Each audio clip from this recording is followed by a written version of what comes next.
There's a moment in the horizon when the world has already ended, not with an explosion, not with a scream, but with silence, the kind that sits heavy in your chest, the kind that feels like a funeral no one came to. Everything is gone: parents, homes, reasons, futures, and in that silence, two children walk, nameless, wordless.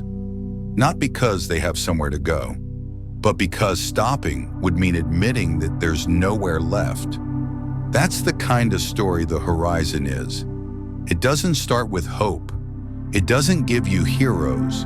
It gives you grief, raw, aching, and unfiltered. And that's exactly why it hurts so much. Because this isn't a story about saving the world. It's a story about what happens after the world can't be saved.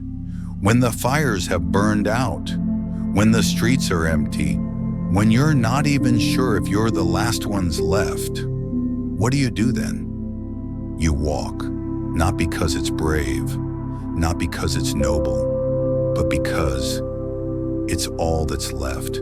There's no goal, no destination.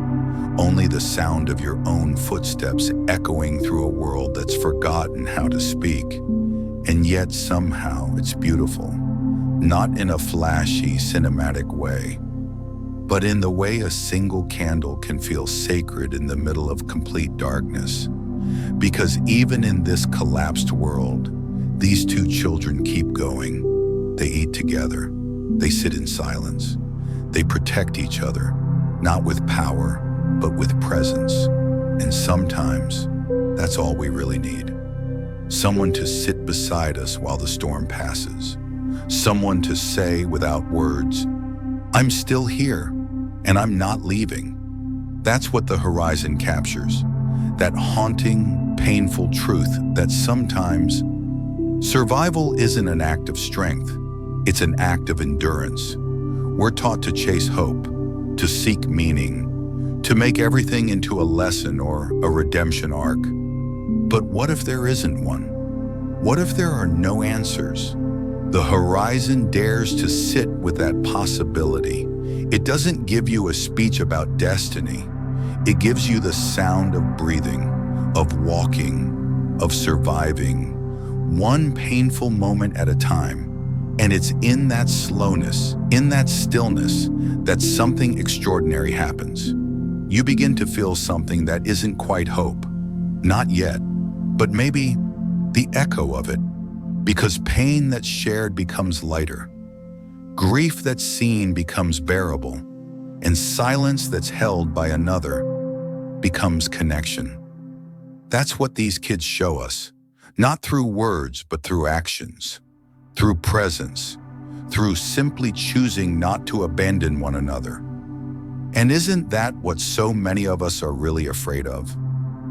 Not the darkness, but facing it alone. How many days have you gotten up, not because you believed things would get better, but because you had to? How many nights have you laid awake, wondering what it's all for?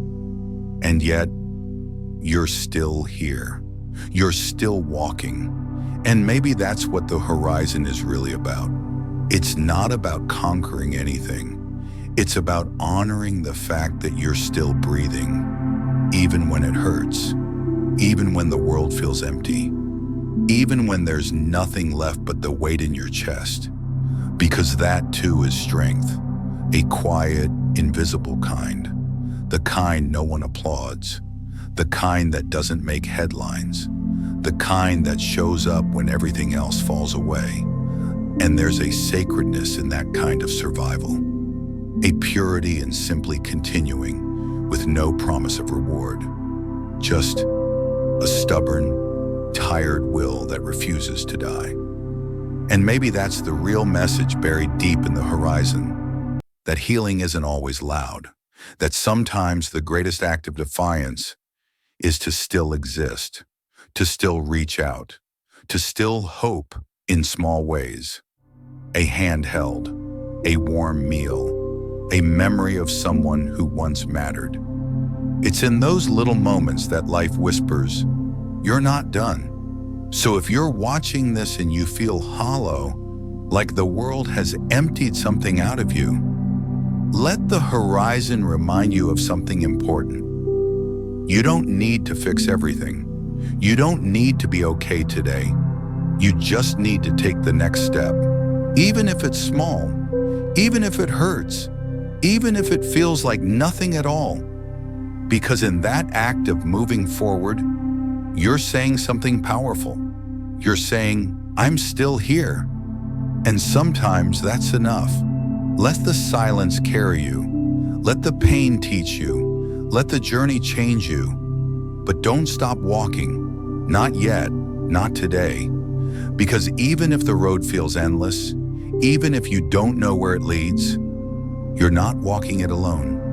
And maybe, just maybe, there's something waiting at the end that you can't see yet.